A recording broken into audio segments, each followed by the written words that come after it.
Ngày 4 tháng 5, đội chữa cháy và cứu nạn cứu hộ khu vực 10 thuộc Phòng Cảnh sát Phòng cháy chữa cháy và cứu nạn cứu hộ, Công an tỉnh Đắk Lắk cho hay cùng ngày đã hỗ trợ đưa một học sinh bị đuối nước tại biển khu phố Phú Thọ 2, phường Hòa Hiệp vào bờ và sơ cứu, nhưng nạn nhân được xác định đã chết đuối. Nạn nhân là em NBAP, 12 tuổi, trú khu phố Phú Hòa, phường Hòa Hiệp, là học sinh lớp 6 của một trường trung học cơ sở tại địa phương.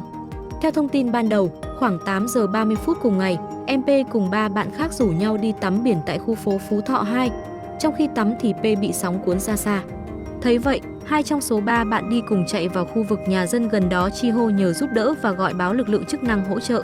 Đội chữa cháy và cứu nạn cứu hộ khu vực 10 cho hay khoảng 9 giờ 40 phút, đội nhận được tin báo có người bị đuối nước tại biển khu phố Phú Thọ 2 nên đã khẩn trương điều động một xe cùng 14 cán bộ, chiến sĩ đến hiện trường tổ chức tìm kiếm, cứu nạn. Tuy nhiên do thời gian ngạt nước kéo dài, nạn nhân đã không qua khỏi.